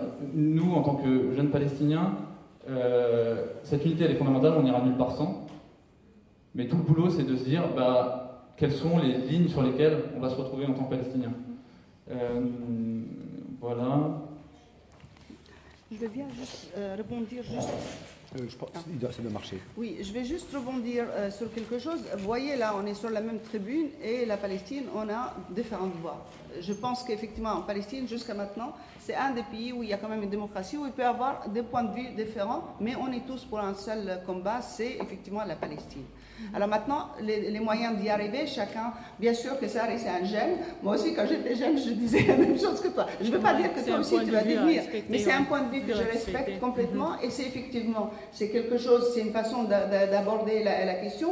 Moi, je pense que la résistance, dans tous ses moyens, y compris la résistance diplomatique, c'est aussi une résistance. Et donc, du coup, la lutte armée, certains prônent la lutte armée. Il y a eu une période où toute la Palestine, toute la résistance palestinienne, elle était sur cet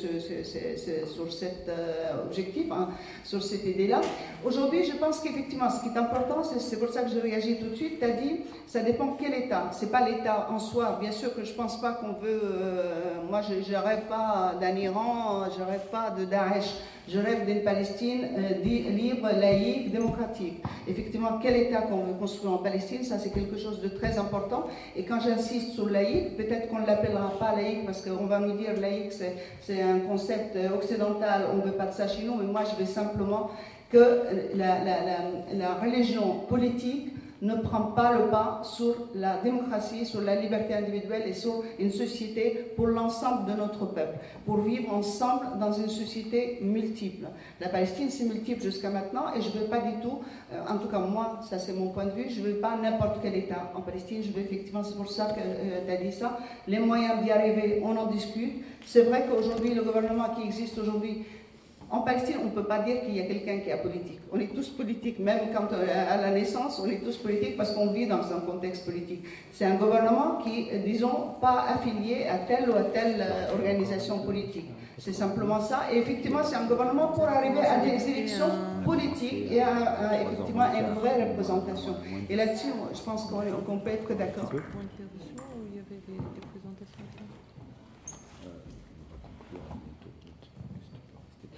Encore 10 minutes. Je ne sais pas si tu dois y aller, vas-y, bon d'accord. Alors juste peut-être avant de passer pour une vingtaine de minutes sur la situation plus générale en Palestine, encore peut-être une ou deux questions que j'ai envie de poser sur Gaza. Alors c'est une question d'ordre très général. Najma, tout à l'heure, tu disais les Palestiniens à Gaza, c'est pas des gens qui ont le regard triste et qui sont fermés, les gens sourient, c'est un peu ce que tu disais tout à l'heure. Donc moi j'avais envie de te dire, c'est une question très générale, je ne sais pas comment y répondre, mais quel est l'état d'esprit de la population à Gaza? C'est une première chose que j'ai envie, une première question que j'avais envie de poser. Et puis une deuxième chose,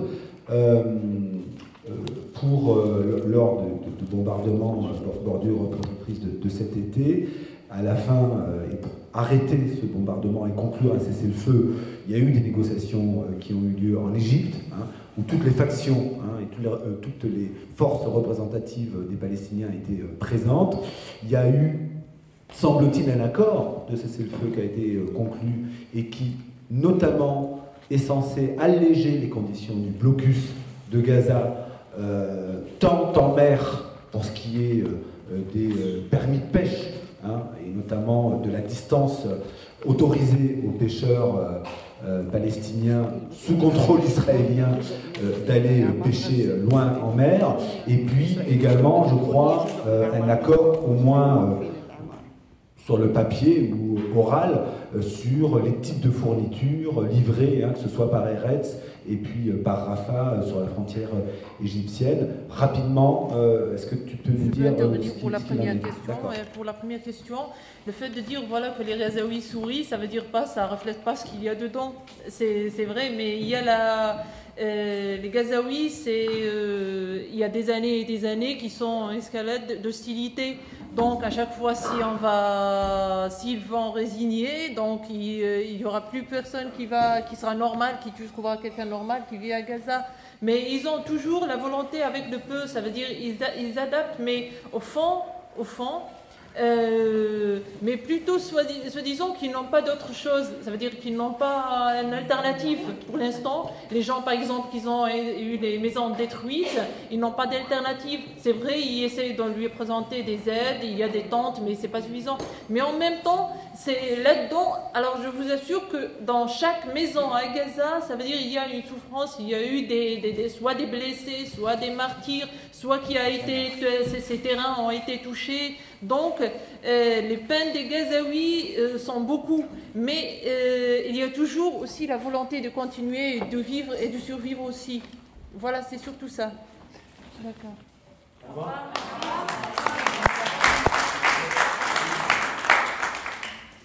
Ben voilà, si tu veux. Sur le blocus, sur l'accord. Pour le blocus, malheureusement, le blocus il existe toujours. Israël dit qu'il veut, je pense que vous l'avez entendu, Israël veut être partie prenante dans la reconstruction de Gaza, sinon il n'y aura pas de plan qui sera en application. Donc vous voyez ce que ça veut dire. Jusqu'à maintenant, la réunion des pays payeurs de dette, comme on dit, eux ils disent les pays donataires, donc du coup ça n'a pas encore été... alors il y a eu une cellule de crise par exemple en France, qui a été coordonnée avec nous, avec la Palestine, avec l'ensemble des factions palestiniennes, notamment pour entrer à Gaza. Pour l'instant, les choses ne sont pas encore entrées. Au Quai d'Orsay, ici, par exemple, la France, ils ont mis des moyens, ils ont fait partir des conteneurs. Mais maintenant, est-ce que les conteneurs vont pouvoir rentrer? Comme d'habitude, les conteneurs, alors ils sont partis de Nice, ils ont été embarqués à Nice la semaine dernière. Maintenant, est-ce qu'ils vont pouvoir rentrer? Ça, on n'en sait rien pour l'instant. Moi, pour l'instant, à chaque fois qu'on arrive, par exemple, tout à l'heure, tu parlais des déchets, des choses qui sont au cœur de la ville. Ça, c'est partout en Palestine, y compris en Cisjordanie. Israël dit, oui, on est d'accord pour faire des stations d'épuration et des stations de traitement de déchets, mais à condition d'intégrer les colonies avec le même programme. Donc, vous voyez, c'est à chaque fois, ça veut dire que nous, on va payer pour la colonie. Mais c'est une politique vraiment de faire que les gens, ils n'en peuvent plus et qu'ils ne tiennent plus le coup et qu'ils s'en aillent. Alors bien sûr qu'il y a il y a des gens qui sont partis, parce que bon, après tout, on est être humain, mettez-vous à la place de quelqu'un qui vit là-bas. Mais c'est vrai que pour l'instant, la majeure partie de la Palestine, y compris ceux qui vivent ici, moi je vis en France depuis 69 et je suis encore à dire qu'un jour je reviendrai en Palestine. Donc, bon, bien sûr que je peux rentrer, mais je ne peux pas y vivre. Je n'ai pas de nationalité, on m'a retiré le papier. Donc, du coup, vous voyez, c'est vraiment, c'est quelque chose, et c'est pour ça que je réagis toujours à cette histoire de dire, c'est pas possible, maintenant il y a tellement de colonies, c'est tellement morcelé, c'est impossible de faire la Palestine. Bien sûr que c'est possible. Et ça dépend, il n'y a pas d'impossible. Le mot impossible, d'ailleurs, c'est pas français, paraît-il. C'est pas palestinien non plus, je vous assure. Voilà. Merci, alors. Vous voulez poser une question, madame? Je vous en prie.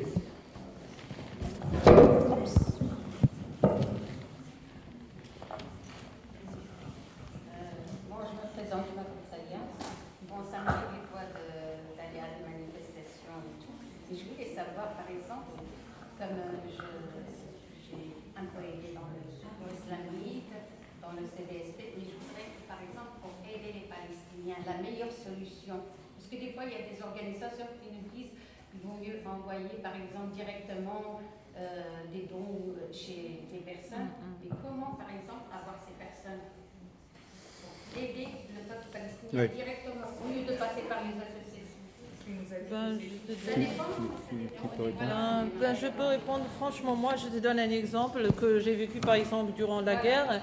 C'est vrai, il y a des aides qui se font via des organisations, par exemple Evry Palestine, ils ont pu aider, ça veut dire offrir des dons. Par exemple, c'était à moi, donc à un groupe, un petit collectif qu'on a fait sur Gaza pour aider les gens. Par exemple, moi, durant la guerre, ce qui m'a soulagé un petit peu, d'aller voir les gens et d'aller présenter de l'aide. Donc, via ces dons, je pourrais acheter des trucs, de la nourriture, du lait pour les enfants, des pampers pour les handicapés et même de l'eau. Ça veut dire, ça vraiment m'a fait... ça veut dire, il y avait toujours le manque de l'eau. Alors, c'est vrai, c'était dur, mais j'ai réussi, alhamdoulilah, de faire arriver l'eau dans des écoles de l'UNRWA. Donc c'était vraiment via des dons qui venaient de la France, soit d'une façon personnelle, soit d'une façon via des associations comme Evry Palestine. Nous, ben ça c'est autre chose. Oui, il y a des organisations là-bas sur le terrain qui aident les Palestiniens. Mais tu sais, tout le monde était motivé comme personnel sur Gaza pour pouvoir présenter ce qu'il peut. Donc même les gens qui ont été à Gaza, ceux qui avaient par exemple été aisés dans leur vie, je ne parle pas durant la guerre, mais ils avaient les moyens et ils essayaient d'aider les autres. Donc il y avait des gens, ça veut dire il y a eu des plats qui étaient préparés tous les jours, surtout les mois de Ramadan, parce que la guerre elle était durant le mois de Ramadan. Donc il y avait pas mal des gens qui hébergeaient dans les écoles. On essayait de faire, par exemple, comme on dit en arabe, de leur présenter des plats, des repas, surtout au moment de Ftour. Et les autres jours, c'était soit des dons via des personnes, soit il y a des organisations, bien sûr, il y a plusieurs organisations qui ont été motivées sur Gaza. C'est surtout ça. Ben, on ne peut pas parler de meilleure solution, mais l'essentiel que les Gazaouis, ça veut dire soit les organisations, soit les personnels, essayer, par exemple, moi comme tant personnel, ça veut dire je peux remarquer, ceux qui reçoivent des organisations, donc je peux aider, je ne peux pas aider, il faut voir avec d'autres, donc on ne peut pas dire qui est le mieux.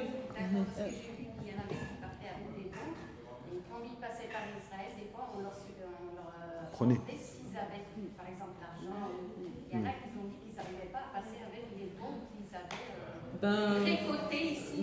Comme expérience personnelle, nous, par exemple, quand on recevait des dons, c'était via des virements. Oui, c'était via des virements, oui. Voilà, nous, ce qu'on nous a dit, un monsieur nous a dit, c'est que par exemple, nous, Je crois. des Palestiniens qui faire des virements directement. Voilà, c'est ce qui passait, parce que je crois que c'est difficile de passer par Erez avec les monnaies pour dire voilà qu'on va à Gaza avec des dons pour aider les Palestiniens. Nora, tu voulais Nora, tu peux dire. Moi, ce que je voulais dire, bien sûr que je remercie tous ceux qui sont comme toi, qui vraiment de tout cœur, ils sont avec nous, y compris ils cherchent les moyens d'alléger notre souffrance et la situation de tous les jours de tous les victimes. Mais il faut quand même ne jamais oublier, et ça, je pense que tu dois me comprendre quand je dis ça, c'est qu'on n'est pas un peuple on ne demande pas la charité. C'est pas la charité ce qu'on demande. Nous, on demande notre indépendance et notre liberté. Et c'est ça. Non, mais je sais que tu le sais. Et c'est pour ça que je me permets de le dire. C'est-à-dire, c'est avant tout, à chaque fois quand tu fais quelque chose, il faut se dire que ça, c'est juste provisoire, que l'essentiel, voilà, c'est d'agir c'est périodique, voilà. C'est vraiment périodique. Maintenant, d'après ma connaissance, et c'est ce que vient de dire Nejma, et je pense que je suis tout à fait d'accord avec elle, à part que si tu fais partie d'une association où tu as confiance dans cette association et tu sais que ça fonctionne et qu'ils peuvent faire rentrer les dons, le mieux, ça serait effectivement de te mettre en contact, de parrainer une famille, de parrainer un enfant, de parrainer un prisonnier, de parrainer quelqu'un, et donc de coup, que ça soit individuel. Parce que tu as aussi les frais qui vont à droite et à gauche, donc de coup, déjà, il y a une partie des frais de fonctionnement parfois qui part. Bon, voilà, mais c'est juste le contact humain, c'est une solidarité. Oui, c'est un peu, j'ajoute, c'est que les Palestiniens, c'est vrai, ils vivaient des moments difficiles, mais jamais tu trouvais des Palestiniens qui tendaient la main. Non, jamais. Jamais. C'est toujours volontaire de nous. C'est nous qui cherchons. Et même, c'est passionnant, c'est qu'ils ne parlaient pas. Ils n'ont jamais dit on a besoin de telle chose. C'était toujours volontaire. C'est nous qui cherchions. Et même, on faisait attention à un moyen de présenter ça. Parce que aussi la dignité des Palestiniens, elle est à la hauteur. Donc on faisait ça en faisant attention à leur présenter les choses. Voilà, c'est ça. Ok. Merci, Nejma. Il y a un monsieur de 65 ans, 70. Il a dit on donnerait même une maison n'importe où en Amérique, je ne lâcherai pas un morceau de ma terre de Palestine. Ouais. Alors, avant de conclure, on a encore une petite dizaine de minutes. On ne va pas avoir beaucoup de temps pour évoquer la question plus large de la Palestine, mais quand même, il y a une actualité en ce moment à Jérusalem-Est en particulier, où pour celles et ceux qui suivent l'actualité, c'est extrêmement tendu. Il y a des morts presque tous les jours, y compris en Cisjordanie. Et je crois que c'est ce matin même un adolescent, à Naplouse, je crois, qui a été tué par un soldat israélien.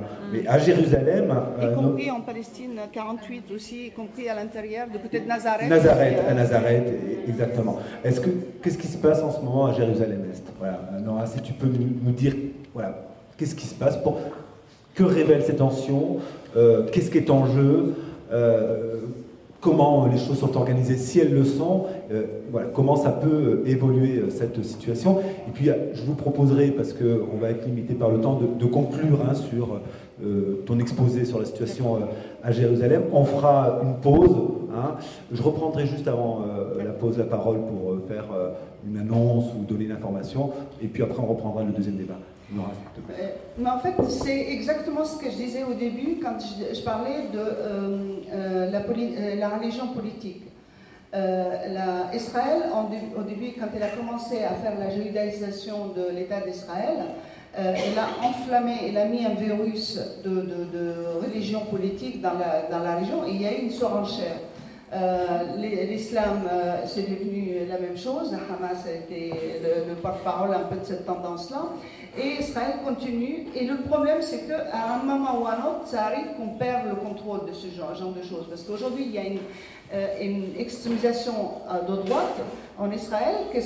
On peut parler de fascistes, on peut parler d'une organisation de fascistes. Parce qu'il ne faut pas utiliser les mots un peu à la va-vite. Mais effectivement, il y a une réelle construction du type fasciste en Israël.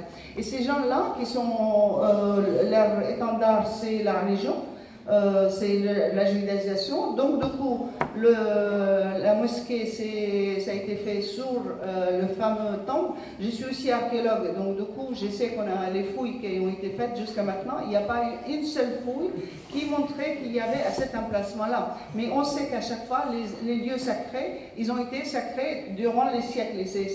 À chaque fois, chaque civilisation, elle reprenait l'endroit même et elle faisait son temple à elle, que ce soit église, mosquée ou n'importe. Donc, du coup, aujourd'hui, ces fascistes, ces mouvements fascistes en Israël, ils sont en train de vraiment, vu qu'ils ont des conseillers, Netanyahou, il a ce super conseiller qui s'appelle Meir Habib, que je vous signale que c'est un député français qui est payé par nos impôts. Donc, du coup, ce type-là qui dit, effectivement, maintenant, c'est l'État pour les Juifs, un État juif, et le temple, ça n'a jamais été le lieu de l'islam. C'est un lieu de juifs pour aller prier. Donc aujourd'hui, il y a cette espèce de... Parce que c'est une carte politique. C'est pas... De toute façon, je pense que les 3/4 parmi eux, ils s'en foutent de la question religieuse. Hitler, quand il a assassiné les juifs, c'était pas du tout une question de religion, c'était une question économique et c'est une question de domination et de système. Donc aujourd'hui, ce qui se passe en Israël, c'est exactement le même type de mouvement fasciste qui s'organise autour d'une idée qui peut générer des adhérents et effectivement, ils arrivent à avoir une catégorie d'adhérents. Ils voulaient, le vendredi, pas celui-là, mais le vendredi d'avant, ils voulaient interdire carrément la prière des musulmans sur l'esplanade de la mosquée. Donc vous imaginez ce que ça veut dire. Même moi que je suis chrétienne et que je ne suis même pas croyant, j'ai envie d'y aller prier là-dedans. Donc du coup, c'est une façon d'exacerber tous les sentiments nationalistes et les sentiments d'affrontement. Et donc du coup, c'est dans le même processus, parce qu'il y a un processus de reconnaissance internationale. Ils le savent très bien qu'en ce moment, le boycott, parce que j'ai vu quelques maillots de boycott, le boycott, il dérange énormément Israël. Et ça, c'est des choses qui sont en train de les toucher vraiment dans le fondement de l'existence de cet État. Donc il y a beaucoup de signes qui font que l'extrême droite, elle est obligée, en tout cas, elle a décidé de prendre la carte de Jérusalem et la carte de la mosquée, l'esplanade de la mosquée, comme une arme pour s'organiser et pour essayer d'échouer cette mobilisation internationale qui s'est manifestée durant tout l'été. Ça a été vraiment exceptionnel, la mobilisation à travers le monde. Et malgré les interdictions en France, il y a eu quand même des manifestations, entre autres. Donc voilà, c'est pour moi, c'est pour ça qu'il faut qu'on continue. Bien sûr qu'il faut que chacun continue selon sa façon de résister, sa façon de voir les choses. Mais la seule chose, c'est qu'il faut savoir que la question en Palestine, elle a été créée par la communauté internationale. Et c'est la communauté internationale qui peut imposer, qui peut dire à Israël, ça suffit, parce qu'il y a un risque d'embrasement international. C'est pas simplement la bombe atomique. Israël, il a la bombe atomique. La Palestine n'a pas la bombe atomique. Le pays arabe, ils n'ont pas la bombe atomique. Donc, du coup, ils ont essayé de nous manipuler pendant des années en disant l'Iran, il a la bombe atomique, comme ils ont fait avec l'Irak, qui avait la bombe atomique, et qu'on voit aujourd'hui ce qui se passe en Irak et dans toute la région. Donc, du coup, ils nous ont amené Daesh et compagnie. Les fascistes en Israël, ils sont en train de prendre vraiment le devant de la scène. Donc, je pense qu'il faut qu'on soit vigilant, encore plus que jamais, et puis arriver à... Merci Nora. Pour conclure ce premier temps de l'après-midi et ce premier débat, et avant de conclure, tu évoquais le boycott et la campagne internationale de boycott des produits israéliens et ou des colonies, ça dépend de qui est partie prenante et comment on est partie prenante dans cette campagne internationale-là. C'est en effet quelque chose qui fait peur à Israël. Les autorités et les dirigeants d'Israël s'en inquiètent. Les autorités commerciales et économiques en Israël s'en inquiètent. Nous, ici à Montreuil, on est partie prenante à notre niveau, et comme on peut de cette campagne-là, on a organisé un certain nombre d'actions quelque temps déjà, Carrefour Montreuil et d'autres, pour ce qui est de SodaStream par exemple, devant le siège de TF1. SodaStream d'ailleurs qui quitte les territoires occupés pour aller s'installer dans le Negev, et bon, qui comment dire, très embarrassés par cette campagne. Pour conclure, et pour également donner une information sur notre mobilisation, nous à Montreuil, on l'organise aujourd'hui au travers de cette initiative. On va la poursuivre à travers une demande qu'on a faite à la municipalité de Montreuil officiellement lors du dernier conseil municipal où nous avons demandé à intervenir lors de la séance du conseil municipal. Nous sommes intervenus sur la question évidemment de la Palestine après l'agression israélienne de cet été et où, pour marquer le soutien de la ville et la participation de la ville de Montreuil à la solidarité avec la Palestine et pour faire grandir la cause palestinienne jusqu'à l'indépendance et la liberté de la Palestine, on a proposé, parce que c'est une figure emblématique de la cause palestinienne, que Marwan Barghouti soit fait citoyen d'honneur de la ville de Montreuil. Voilà, on entre nous ici localement dans cette campagne. Marwan Barghouti qui est député palestinien, membre du Fatah, mais qui représente le peuple palestinien, qui est en prison depuis 2006, je crois, ou 2007, 2004, voilà. 2002, pardon. Bon, depuis une dizaine d'années, plus de 10 ans, qui a été arrêté à son domicile, à Ramallah, comme des centaines et des milliers d'autres Palestiniens, qu'ils soient élus ou pas. Il y a aujourd'hui dans les prisons palestiniennes 4 à 5 000 prisonniers. Ils sont presque 7. Mais dans les prisons israéliennes, presque 7 plusieurs milliers, 7 000 Palestiniens, dont des centaines d'enfants, par ailleurs, âgés de 12, 10, 12, 14 ans, qui sont arrêtés, torturés de diverses manières, des gens incarcérés et arrêtés sans condamnation. Et effectivement, Marwan Barghouti incarne un petit peu le combat de ces prisonniers-là, incarne évidemment aussi le combat pour la libération de la Palestine. Donc voilà, nous avons demandé à la mairie de Montreuil qu'elle en fasse son citoyen d'honneur. Il y a une pétition que vous pouvez trouver sur notre table, la table du comité ici, que nous commençons à faire signer pour demander à la mairie de Montreuil que Marwan Barghouti soit fait citoyen d'honneur. Je vous invite à la signer. Et puis sur la mobilisation en France, ça va faire l'objet du deuxième débat qu'on commencera autour de 17h. Je passe enfin la parole à Nora et puis après on fait une pause. Merci. Juste si je peux finir juste sur le même sujet, faire une annonce, parce que moi aussi je dois partir. Il y a une campagne donc internationale, comme vous savez, pour la libération de Marwan Barghouti et tous les prisonniers palestiniens, donc qui n'arrêtent pas d'augmenter. Donc juste je rappelle qu'il y a presque 800 000 prisonniers palestiniens qui sont passés dans les prisons israéliennes depuis le début de l'occupation jusqu'à maintenant, ce qui revient à 34 millions en France si on ramène ça au niveau de la population. Donc vous imaginez ce que ça veut dire, c'est quelque chose, c'est un problème crucial pour nous, la Palestine, c'est une question centrale, la question des prisonniers. Et Marwan Barghouti, donc c'est une figure, c'est une adresse comme Nelson Mandela pour l'ensemble des prisonniers palestiniens. Donc il y a une pétition qui est lancée par le comité français qui fait partie du comité international de la libération de Marwan et de tous les prisonniers, qui a été lancée sur Shang depuis 2 jours. Et il y a déjà environ 1600, là tout à l'heure j'ai regardé, il y a 1600 signatures. Il y a des personnalités, il y a 7 prix Nobel, il y a des ministres français, notamment Rocard, enfin bon, il y a toute une série, vous la voyez sur la pétition sur Shang. Et en plus, une dernière annonce, désolé, le fils de Marwan Barghouti, Qassam Barghouti, qui a fait 4 ans de prison avec son père aussi, c'est un jeune, qui va venir en France de 25 au 4 décembre. De 25 novembre au 4 décembre, il va faire une tournée dans la banlieue parisienne et en France pour défendre donc la cause des prisonniers palestiniens. Donc vous aurez le programme, je vous le transmettrai par la suite. Il devait venir à Montreuil, mais ça a été fait un petit peu tard, mais c'est qu'une partie remise. Voilà. D'accord.